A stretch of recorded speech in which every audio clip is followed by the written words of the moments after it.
could just eat out on the deck. Yep.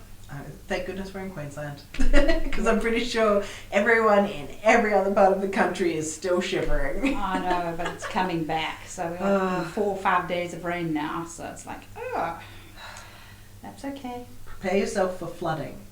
So today I am at Performance Studios with the lovely Tina Clark. We've been. I always start recording colloquially just so that we can get into a groove. Absolutely. Not a problem. And I can edit it as well, so I can trim off bits that we need to. You're very good. So tell me a bit about the books that you've written. And you're in charge of CYA, aren't you? I am. Yes. So Oh my God. all my sins. We're going to get into that in a minute. But first, tell me about your books. Okay, so my books, I write thrillers for HarperCollins, and then I write picture books for Wombat Books.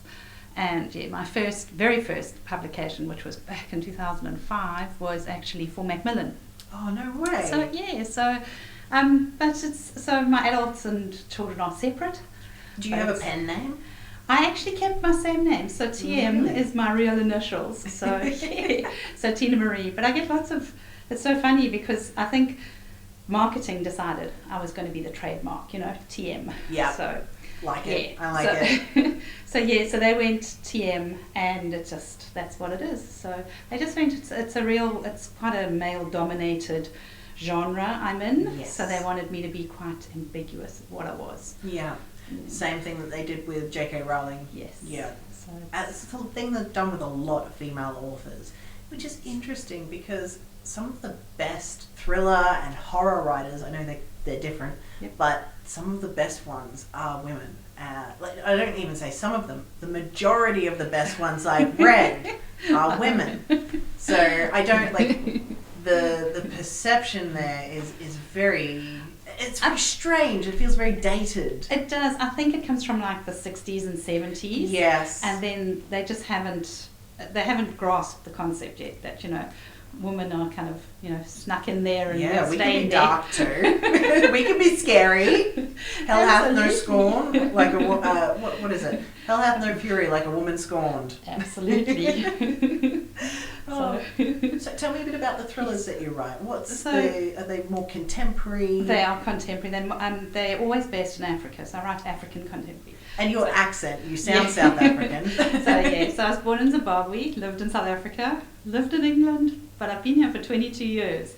So I actually think I've lived in Australia the longest, and yet I still sound very much like a South African. But then when I go back to South Africa, my family tells me I sound like an Aussie. But yeah, so they mostly always have an African theme to them, and I tend to touch on a human element as well as an animal element. So for each the animals there are, I feel like the African animals are far more terrifying than the Australian. Oh no, they're not. You can squash the Australian ones that'll bite you. You can't squash a lion. Lions aren't dangerous. You just treat them well and they'll treat you well back. Such a South African thing to say. Oh, I worked on cruise ships with a bunch of South African girls, and oh my gosh, that is something they would have said. Whereas for Australians, it's just a huntsman. Don't even worry about it. Like, what are you worried about? I go catch the huntsman and put him back outside. Yes. Because, I don't like you to are squish Australian. Yeah. So, no. But as for your snakes, no, I don't go near them. But I don't go near our snakes, the South Africa snakes either. No. Africa has the benefit of also having deadly snakes. Yeah. We've got them here too, but there we go. They're just a little bit. That's why I live on an island within an island, so that the chances of me having a snake is very, very slim. We've had 2 in 22 years. One was a python who could have hitched a ride with anybody's caravan, because lots of caravans in our area. So, people who have caravans. So it could have hitched a ride in. And then we had a red belly black. But the guy said to me, just lift your frog pond for like a few months and the snake will go away. And he was right. That is the same advice that you get for getting rid of cane toads out of your yard. So if you either raise or drop your water level a foot, then that gets rid of cane toads, because they're useless creatures. They're fat and they've got stumpy little legs, so they're not like a frog. A frog can very easily jump up a good foot, if not more. The cane toads, they're like, they're just so bad. Cane toads are the worst. I don't like the cane toads. Me either. I can't bring myself to kill them, but I still don't like them. That's hubby's job. But yeah, any pond that you've got in your yard, any body of water, you just lift it up a foot. They can't get into it and they can't breed in it. Yeah, ours are lifted. So they, But at that stage we had it. But there we go. The red belly black gone. Oh. So Well, it's amazing. You've been here for 22 years and only had 2 snake encounters. Yeah, because it's got to go over a little bridge to get to us. Yes, it's a warm bridge though. Oh, which is fantastic. But we do live. We've got national park and everything right there. So we are very lucky that. No, I don't do the snake thing. Sorry. No, I would rather face an elephant than face a snake. Seriously, I would. I don't know. I saw an elephant at Australia Zoo, and I don't know. This is something you can't get. You can nearly get it from writing. If someone writes well, you can get this experience from writing. But they got us to hold our hands out. They said, "Don't pull your hands away. Let the elephant take the food out of your hand." And this particular elephant will wrap her trunk around your hands before she takes the food. So a really cool experience. And I just saw this grey wall coming towards me and felt like this visceral fear for the first time in my life. I've never felt that frightened of another creature. It was gigantic, and it's never, like, you look at it from a distance, you're like, oh yeah, I thought they'd be bigger than that. But when it's coming at you, or when it's coming up to you, even pleasantly, it's like, oh my God. And those are Asian elephants. They're not even the African Yeah, elephants. they're not even that big. Like, I know objectively that they are not that big, but its head was as big as me. They are still big. Yeah. They are pretty big. And they're hairy. And people don't expect that. No, it felt like someone had filled up a canvas bag with water. Like, they were squishy. It was really interesting. But it takes good writing to express that something is that scary when in your mind you're like, oh yeah, it's big, it's not big, it's scary, it's not scary. Like, to break through that that's an art. Oh. No, I don't think they're scary at all. You'd rather take on an elephant than take on a snake. Oh, any day. You're my kind of crazy. And what about your kids' books? So my Tell kids' me books, about those. Yeah, they also have an African theme at the moment. That's lovely. I am working on some with an Australian theme, which will be very good. But yes, also with Africa. So I have slowly. So in Africa we have the saying, slowly you catch a monkey. And yeah, I grew up with that saying, and then I just... What does that mean? Does it mean like you've got to creep up on it and... Or... No, it means you've got to have patience. Okay. And you've got to move. You've got to just do things at the pace, a decent pace, and just slow down, do things, because you can't catch a monkey fast. You have to be quite clever to catch a monkey. Right. Monkeys are extremely intelligent. Yes. And people don't give them enough credit for their intelligence. So cheeky. They're so cheeky. But they're so beautiful. Yes. Yeah, absolutely. And they're really amazing. I was at 2020. I went to South Africa and I was at this monkey reserve, which is attached to an elephant sanctuary. And the guy said, oh, just put this peanut in your pocket and the monkey will come and it'll take the peanut out your pocket. So they were teaching the monkeys basically to pickpocket. They're teaching the monkeys to steal. Oh no! But then this monkey jumped on my pants, and because they grab on your leg, and because my pants were elastic, my pants are coming down. So it's like, yeah, well, you got to be really, really clever to catch a monkey. Just don't wear elastic pants. No, belts all the way. Belts all the way. So yeah, no, but they're beautiful. And then we did a sequel onto that called Quickly. So I remember seeing those. Yes. So yeah, so I brought them to show you in case. But yeah, it was so that'll be out August, which is lovely. Oh, so perfect. it's like, yeah, it's been a good time for the Writers' Festival. Absolutely. Excellent. Oh, that sounds beautiful. Yeah. I'm so curious to hear more about CYA. So you called it CYA, did you? CYA. So like see you later. Andy. Yeah, I would have called it Kaya. So all my sins. I started it with 2 other ladies, 17 years it's been running now. 17 years. Yeah, so we started it, and then the other 2 ladies both got sick, and I was left with this baby, and I felt that I'd taken it too far to just let it go. So I took it on and just finished, and yes, and so I've just grown it, and I go we because it's not only me. There's a couple of volunteers behind me as well, which are really, really awesome. But so yeah, it's professional development for writers. Beautiful. And illustrators of children's literature and adult genres. So because it's children and young adult. Children, young adult, and adults. Oh, so we added in the adults about just before COVID. Excellent. Okay, perfect. Great. Perfect time to add in a day into your festival. My condolences. But we've kept it there because it's on. Because we switched online really quickly in 2020. Very quickly we went online, and then so 2020, 21, 22. So this was our 3rd year online, and it works really, really well. I think some of the aspects will just stay online next year, although we're planning on doing a bit of a hybrid.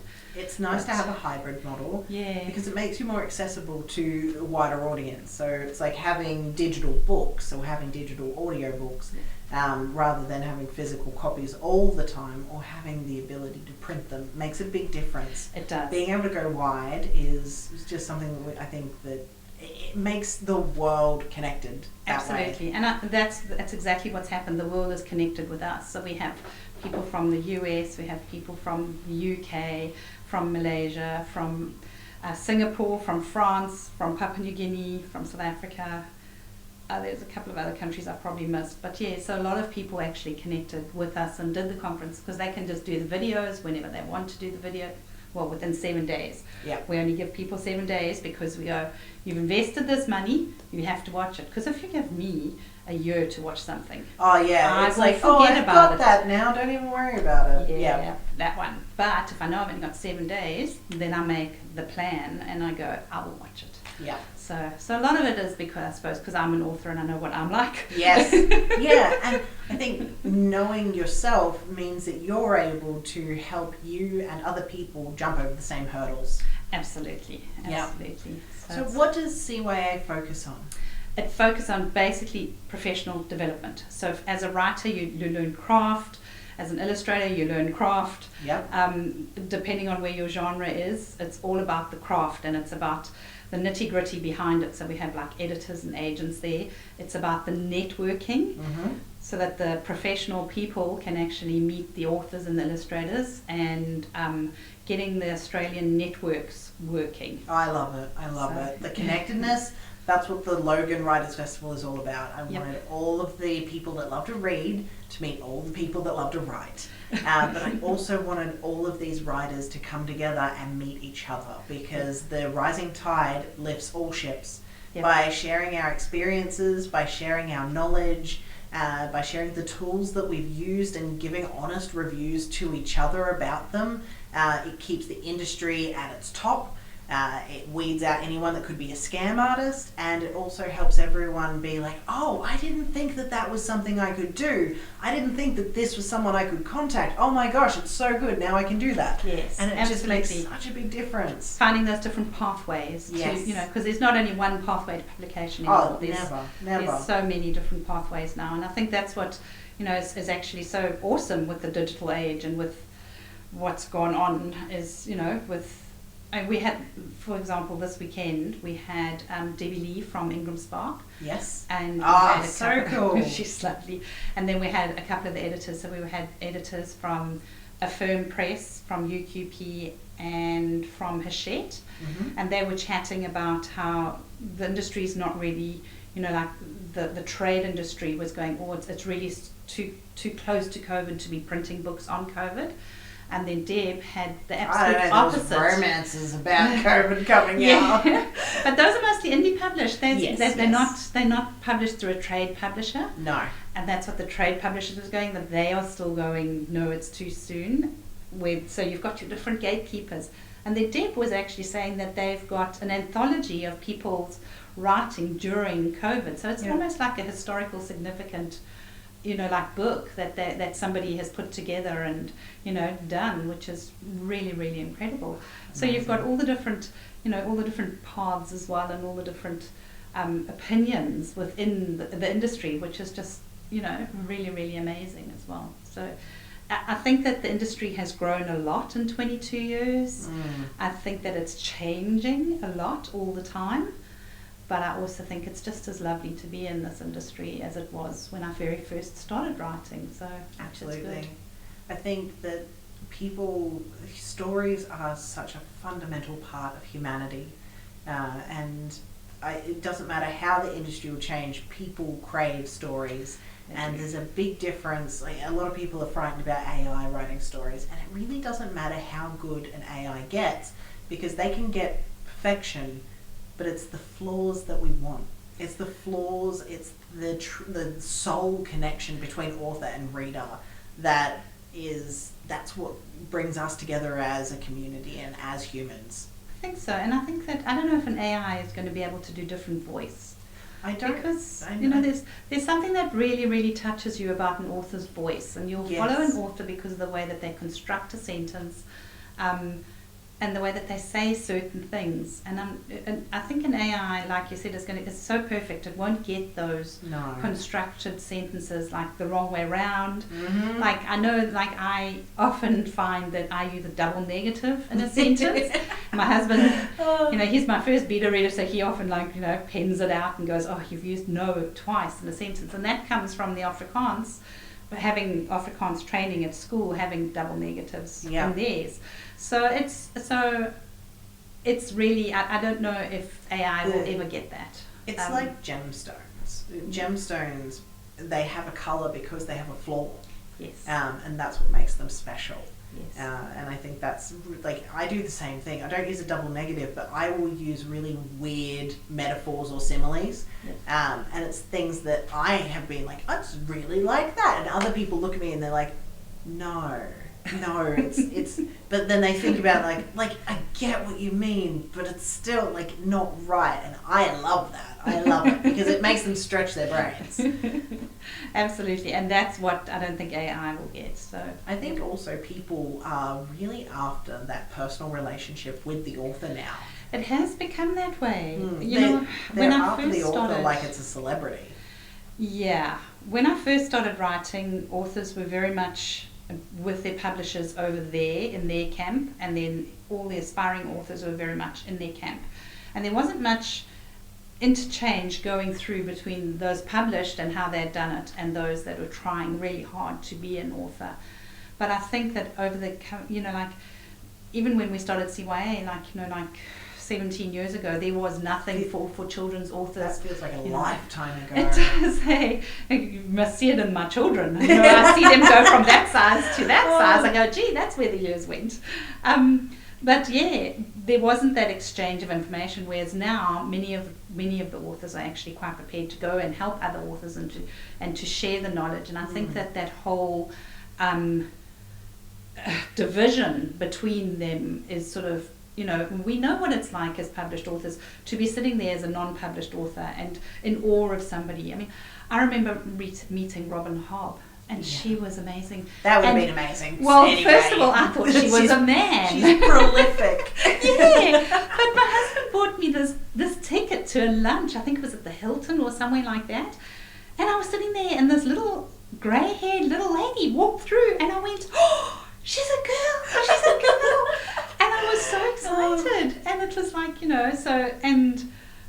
I just remember holding her on such a pedestal. And yeah, and I think now, now I'm friends with, people who are like that, and I sort of like, and I've had these most amazing experiences, like sitting next to Janet Ivanovic on the carpet in New York, or Washington, one of those two conferences, because, we all just needed a breather from being in conference. And I go, okay, so, we have sort of progressed, and the big authors, they do talk to other people now, and and not just in the signing lines and that type of thing. They are that human connection as well. They are.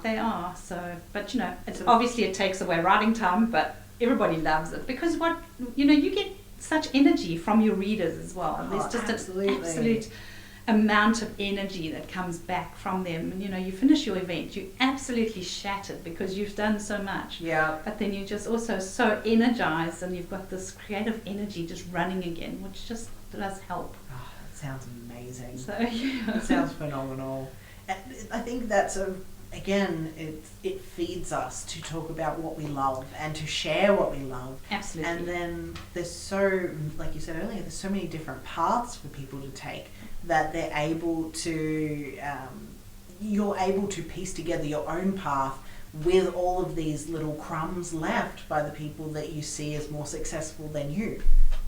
But so also people go up and down, up and down. If you look now at the bestseller list and you look like 10 years ago at the bestseller list, very few people are still in the bestseller list, 10 years.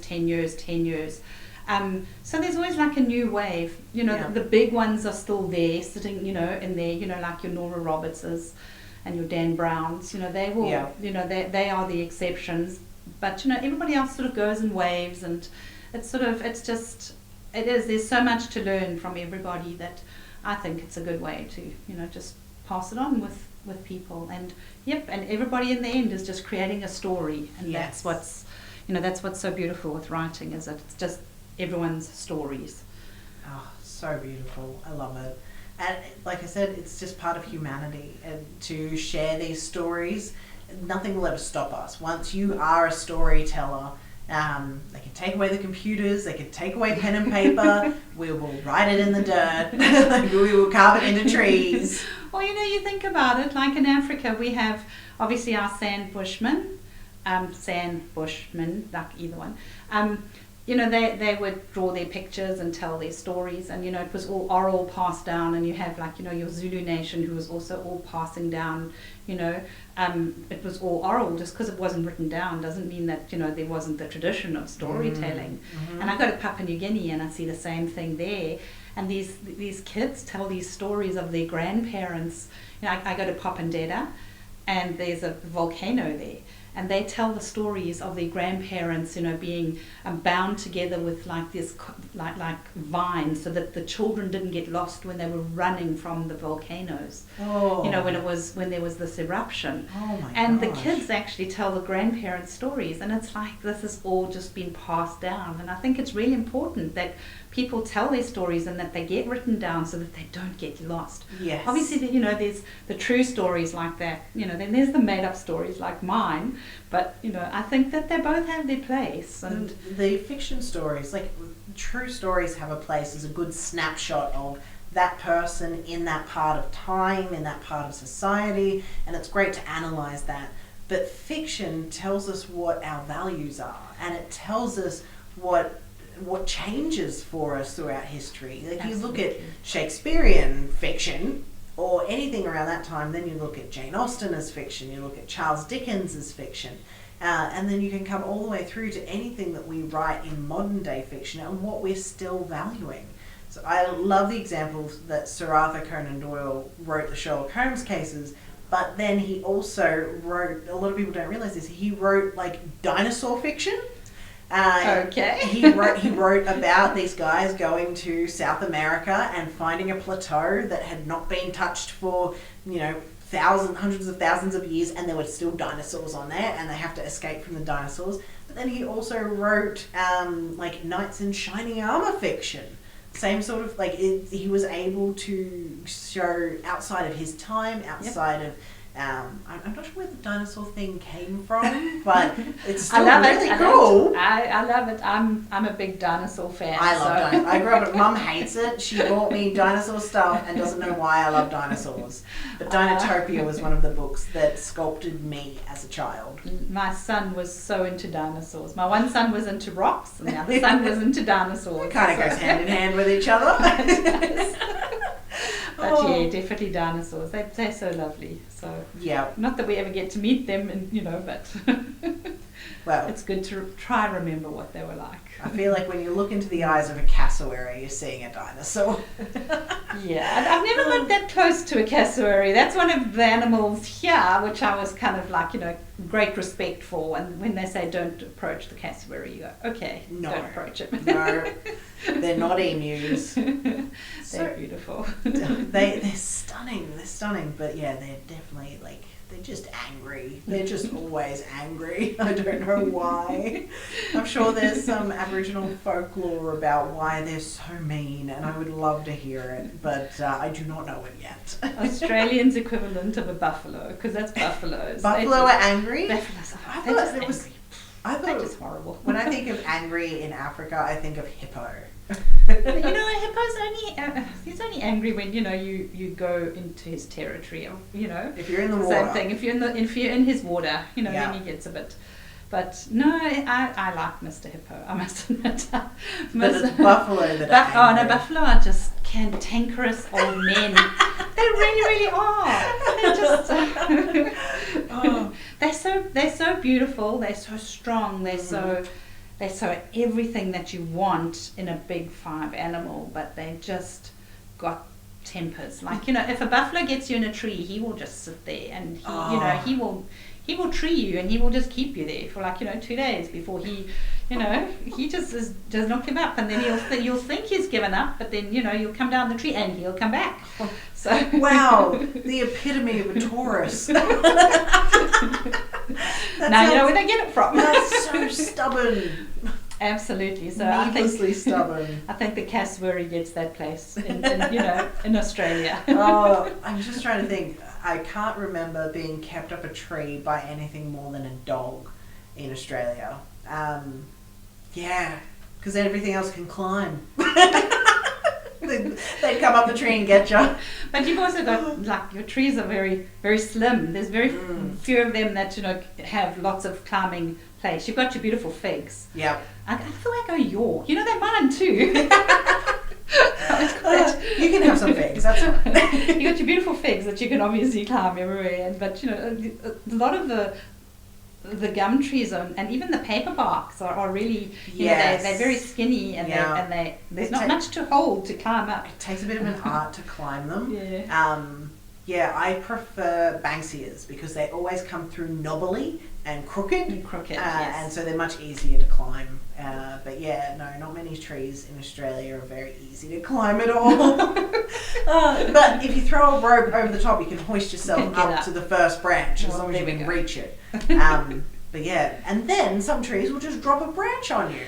So you've got widowmakers. Yeah, yes. It's just you'll be sitting under them or you'll be standing under them. Mum had a freak out. We went to a rodeo the other night. And she was like, oh, I'm not standing under the widowmaker. They'll just drop a branch on me. And I'm like, yeah, no, I'm with you. Let's go. No, very much with her there. I'm very much with her there. The thornbirds, wasn't that a widowmaker tree that fell? That's boy. Classic Australian. Good old ghost gums. Yeah. They are beautiful though. I can't... I would love to see more Australian literature that focuses on those sorts of points. So I found a lot of it focuses on, I'm going to say 80s Australian culture, which feels like it's not really there. It is. It's pre-smartphones. But yeah, I would love to see more about Australian mythology, Australian history romanticised as well. The Australian stuff is always good fun when you're actually able to sink your teeth into it. A lot of people, they reserve it for bushrangers alone, and it's always just Ned Kelly, or it's always really horrible stories, and everyone focuses on the First Fleet. I'm like, no, give me before the First Fleet. Give me all of the other juicy stuff. I think in Australia, authors have to be really, really careful because of that whole Aboriginal content, and that you can't step on toes there. And I know I had to learn that when I got to Australia, that you can't just tell a story about an Aboriginal person. No. But they are I was just at the Children's Book Council of Australia down in Canberra, and there was a speaker there who was talking about inclusion, and so her books, she's got picture books, and then they've got like the English sort of going through it, and then she's got her Aboriginal language going through it as well. And I wish I could remember her name. They are so stunning. But she was saying that it's time that the inclusion happened, that everybody could tell, that it became, we are Australia, everyone's together, and we should be able to all tell everybody's story, and because their stories, by becoming our stories, will live on. And I thought that her viewpoint was really lovely, and I just wish that it would get out there more, as because she was creating languages, bringing back her language and stuff, which was just amazing. And I think that we had this exact topic last year at CYA Conference, and it was such controversy between whose story belongs to who, and I think it was really sad. As Australia, we are all just this big melting pot of everybody, and I think she was right when she was going, as long as her story becomes part of our story, it becomes ours, and we can all belong together, which was quite special, because I think that's one of the things I take for granted in Africa, is that I had a very rural upbringing, so I took on I don't like masks on walls, because the spirit can hide in a mask and it'll come out and it can possess you when you're down. So I don't and I never gave it a thought. Just when we have a mask, I said I don't have masks in my house, and that's it. And that's actually one of the Ndebele beliefs, which as a child was told to me, and I've taken it on. So it's like, I think in telling stories with Africa, I'm really lucky there that I take on all the nations together from our Rainbow Nation, and just sort of, they are our stories, they don't belong to a certain person. And I think I think that's starting to happen, which is really, really lovely to see, because it's so horrible to see those stories exactly before the first fleet just disappear. And because they're there, people have told them, and they have passed them down through the generations. So I would honestly love to see more First Nations fiction writers be absolutely promoted for the fiction that they write, through the nostrils promoted. They do get a lot of promotion when you get them, when they come through. In Logan as much. I think maybe I'm in my little hermit bubble in Logan, and I would really love to see Logan's fiction. Indigenous writers. And also, if anyone has any good Indigenous stories or Indigenous fiction writers, please pop them in the comments below, and let's give them some attention from Logan out, because that would be amazing. Yeah, because they are out there, and there's like a whole diversity thing going on at the moment and I think that was why I was so lucky with my picture books, is because we've got little black characters. So my Bongani, it's his story.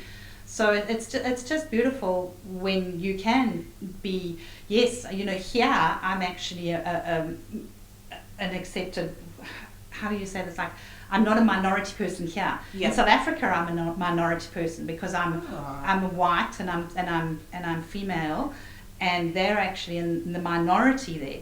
So so there I'm a minority, but here I'm definitely not a minority. No, not at all. So it's I'm just a normal person, like every other Joe in the street. So it just it's interesting also, moving from continent to continent, what people actually consider as well, which is really lovely. But definitely there is a lot of Indigenous, a big growth happening, which is very awesome to see. So fantastic. So yes, we just. I wish I could remember that lady's name. When you remember it, when you leave today, just pop it in the comments under this video, or email it through to me, and I'll do it, because 100%. I've been craving the diversity in the books that I've been reading, and just the different viewpoints. So reading from someone else's perspective. I think for too long we've been reading from a very narrow perspective. Yes. And just reading books from different socioeconomic perspectives, it can change your entire worldview. It really can, and it can be things that are really localized. It can be the same type of person as you, just from a different bracket. And it's absolutely, this is what reading does. It creates empathy, and it creates an understanding of the plight of different people. It's just something that unifies us all, I think. It is. I tend to agree with that. And I think now with all the different pathways of publication opening up, that will happen so much more, because the big gatekeepers of the trade publishers, they still have their place. The trade publishers will always have their place. And the indie publishers coming through, they now get to tell their stories just as they want to tell them, which is pretty amazing. Oh, phenomenal. Absolutely phenomenal. So, tell us a bit about what you'll be speaking about at the Logan Writers Festival this year. Okay, so we're talking about own stories. We're talking about why it's important to tell your story, how your story will be different to my story. You know, I grew up in a war zone. You might have grown up in a war zone somewhere else, or you might have grown up, you know, in a town. You know, my husband and I, we came together. He was a total townie. You know, I was very, very rural. And so just telling your own story and gives it your own perspective. That word. on it. And why your story is important. Because, you know, nobody can tell your story like you tell your story. So even if you and the person next to you are telling a fiction story, or you're telling a true story, they will still come out different. Nobody remembers the same event the same. My sisters, I wrote a little bit of a biography, and I gave it to my sisters to read, and they went, "Is that what you remember then?" "Oh, I remembered this." And they had a totally different thing from my memory as to their memory. And it was quite amazing. So that, you know, I have two sisters left, and both of them had different memories of it. And it was like, well, this is how I remember it. That's how my sister Dale remembered it. That was how my sister Adele remembered it. And it was like, well, isn't that interesting? 3 of us at the same event, and we all remember it differently. That's so fascinating. So it's just it's honestly a testament to, there's really 3 truths in any conversation. Absolutely. There's the actual truth, the objective truth, and then there is each person's own truth. And then, of course, you have the author who just spins a lot of lies around it anyway, so... I mean, sometimes it makes a good story. It makes a good story. That's what I tell the children when I go to school visits. I get paid to lie. It's the best career in the world. I get paid to lie. And they think that's just great. Amazing. So, yes. But that's kind of what we're going to be talking about the diversity in how, you know, we are not just a white culture in Australia. No, we not are by any means. We are very much a diverse culture of everybody, this big boiling pot. And I think that big boiling pot needs to each tell their own story the way that they want to tell their story. Yeah. And that's what's important. We have so many different stories, brilliant stories, which just need to be told. Yeah. You know, be they true or be they fiction, they need to be out there. And absolutely. yeah, absolutely. And there's enough room for everybody. You know, people go, "Oh, there's so many authors now with COVID, everybody thinks they're an author." Yes, that's correct. Everybody is an author. You know, if some people might only have 1 book in them. You know, other people might have, you know, just 2 books in them, and then they're stuck after that. But, you know, if you know, I know girls who pump out, like, you know, 10 books a year. It's, you know, 50,000 word books. That's not me. I could not do that. That's 500. That actually, I say that as if I'm shocked. I wrote 160,000 words in like 2 months. So I get That's awesome. Yeah, that was painful. I loved it, but it was like a prolonged birth. That's when your story is really flowing and you can get it. That's when you've got a deadline, you know. Absolutely. You know, some people can write 10,000 words a day. Other people, I know Amy Andrews, she writes like 3,000 words almost to the dot. Yeah. And that's it. She stops. And that's, you know, that's her 3,000 words for the day written. Where, you know, I know other people. I know myself, I can write, you know, 5,000 one day, 10,000 one day. And then I go for months not writing at all. I have binge writing, absolutely. You know, and each person has their own way that they can write. And I think that's another thing which we will chat about is in your own story is your own way to create. And, you know, and just depends what's going on in your lives at that time. And just being gentle on yourselves and allowing yourselves that little bit of time to do it. And if it doesn't happen, that's okay. You know what? If you've got 2 screaming kids with, with the runs and everything else, and it's your writing time isn't happening that day, that's okay too, because life is happening and giving you a memory instead. Yeah, absolutely.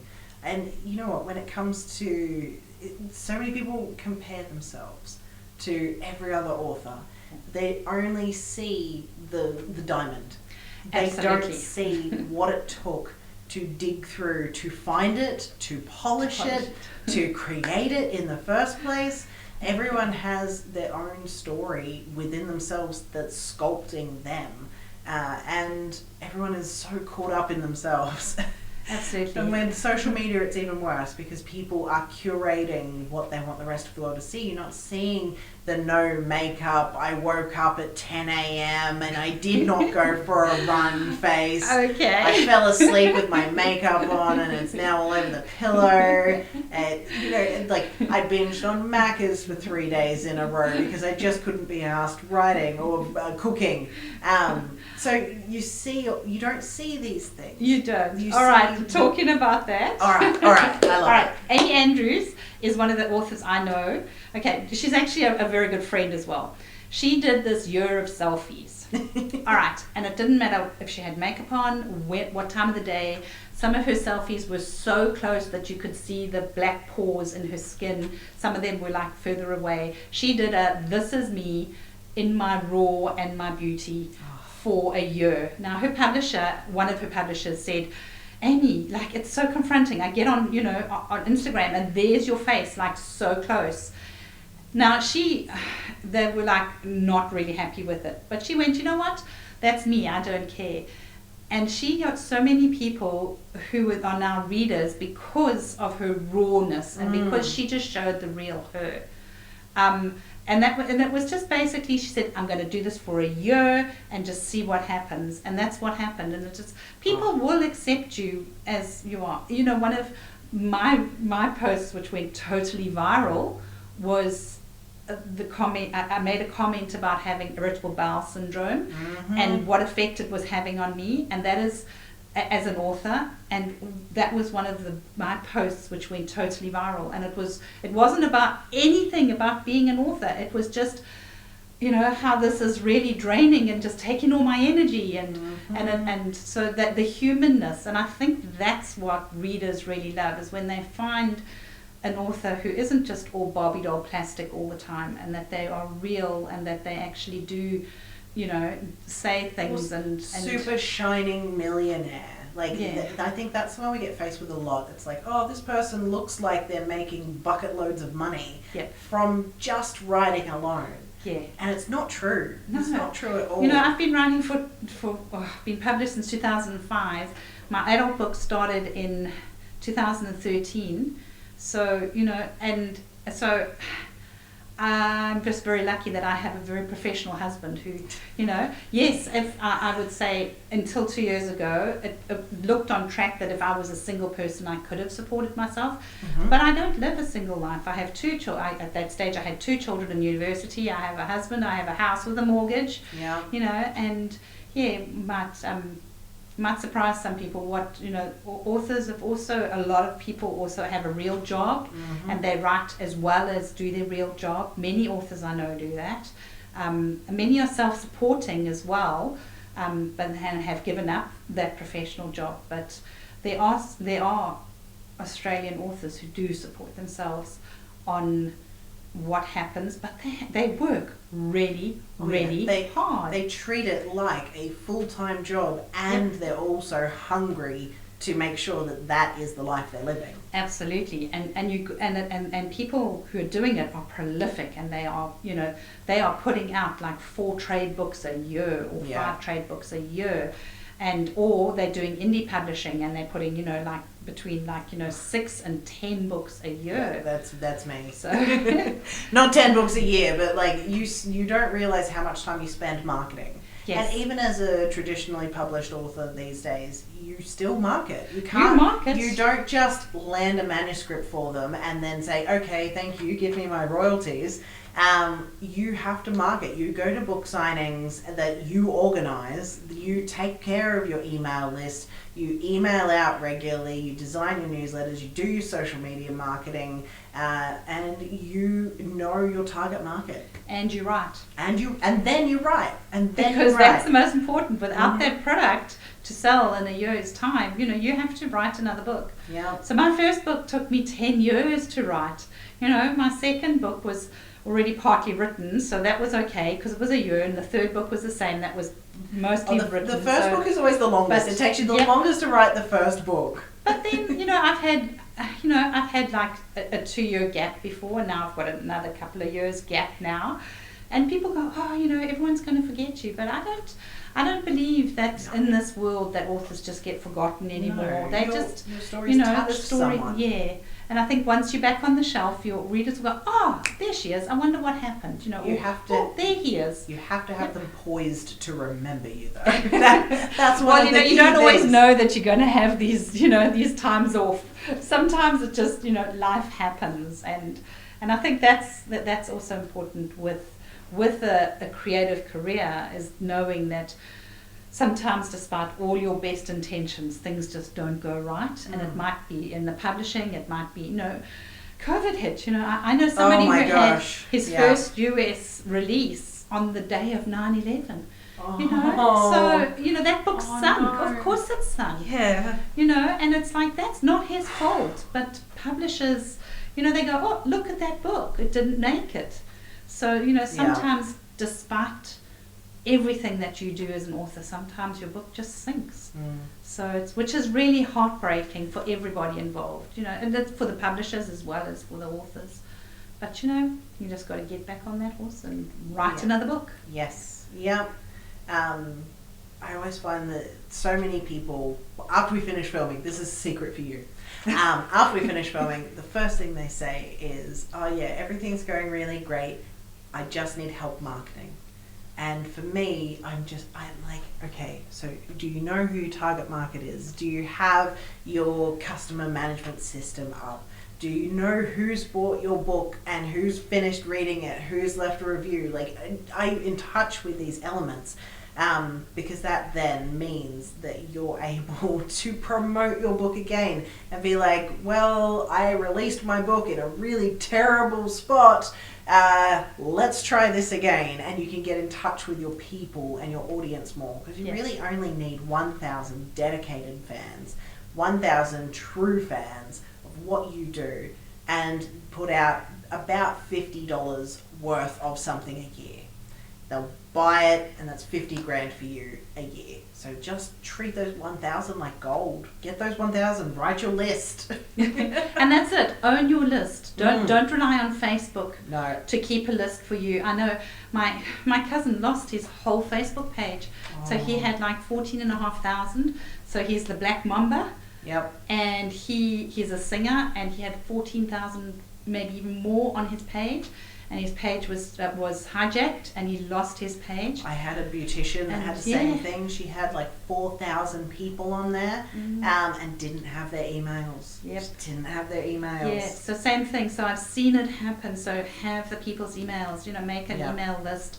Even if it takes you years to start building it, keep it, because that is your window into your reader's computer. Direct window. Even if you have a trade publisher or if you're an indie publisher, that's still your reader's window, and it's really important specifically for romance readers, I find. Romance and erotica readers, because even the book platforms can kick you off because of what you've written. Yep. Whereas if you have the ability to directly deliver your books to your audience, you can write whatever they want to read. Like, there's no policing of what you can write for them. And they might be into some really kinky stuff.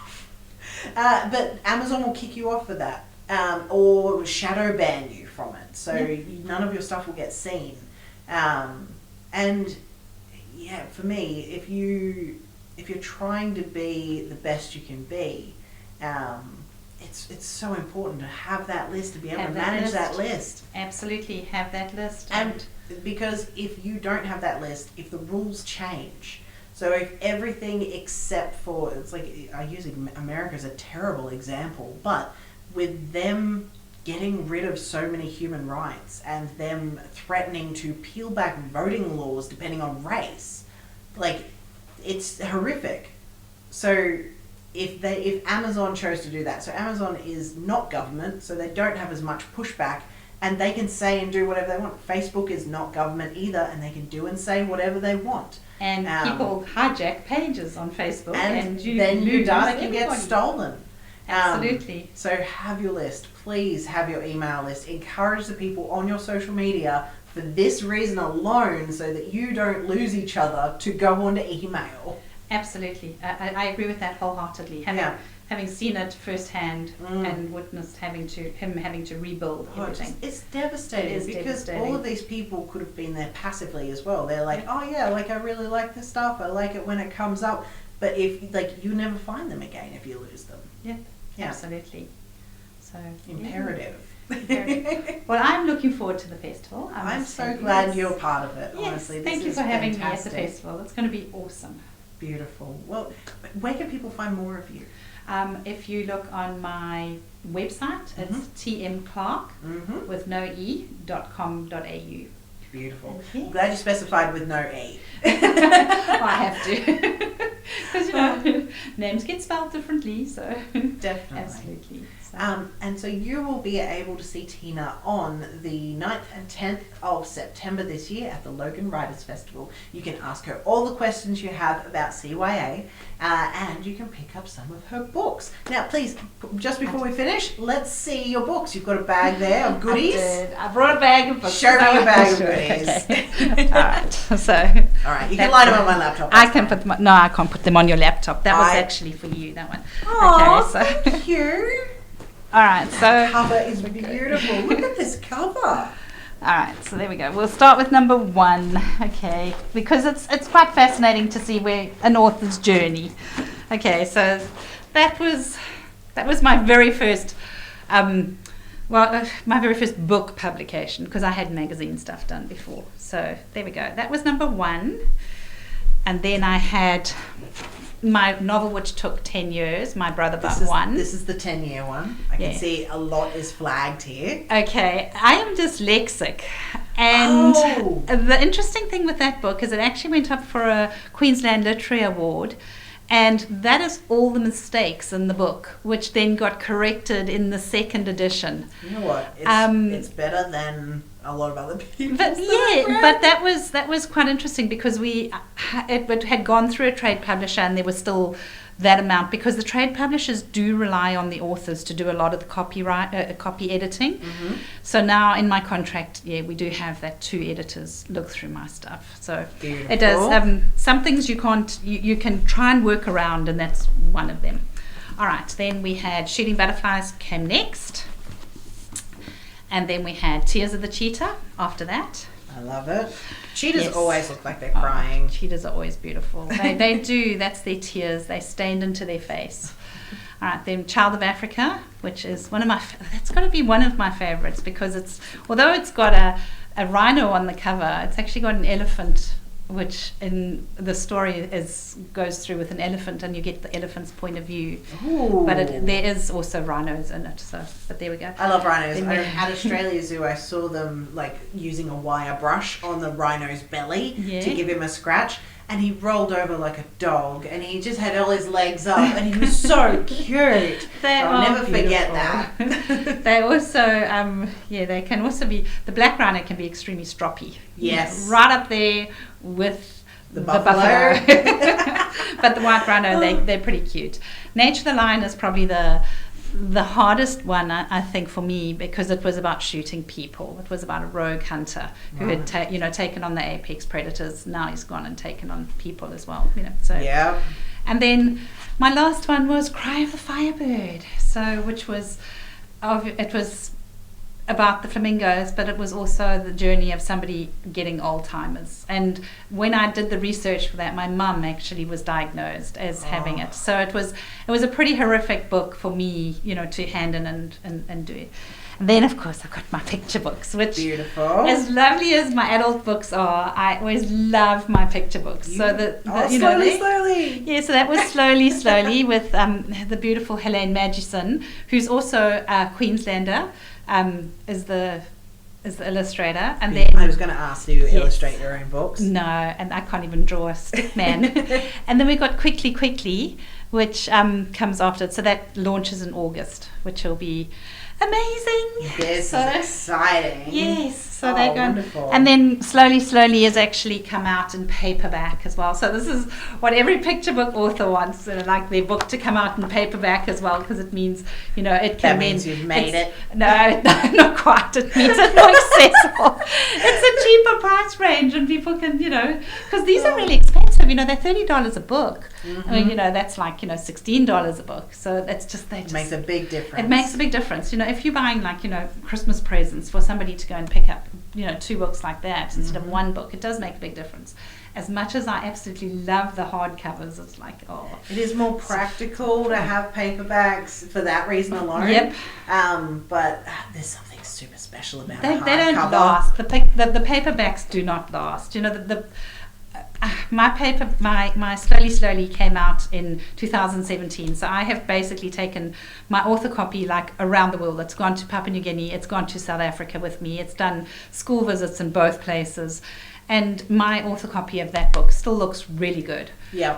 Whereas if I had been taking a book with the paper cover, the edges get scuffed. It would look like a dog's breakfast by now. So they're definitely. But am I allowed to tell you about Slowly? Yes. One thing? Yes, so definitely. I was in Papua New Guinea and with that book, and one of the little girls was in the bar. She was about 2, and her mum, and she is a Papua New Guinean, so she's black. And I was reading the story to her, and she kept hugging the book and stroking it. And I said, "Why are you doing that?" And she said, "Because the little boy is black like me."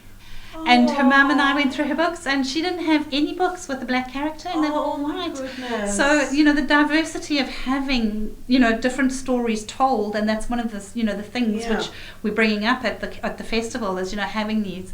And it was a small press who took the leap of faith with me and said, yes, we can do these stories with my little black characters in them, and there's no shame in the fact that I'm white and I'm sharing a story with a black character in it. So it's absolutely beautiful. It's so important for people to see themselves in stories. Yes. It's so important to see yourself in the hero, and also to see yourself, as the villain occasionally, to make sure you're pulled up on bad behaviour. Absolutely.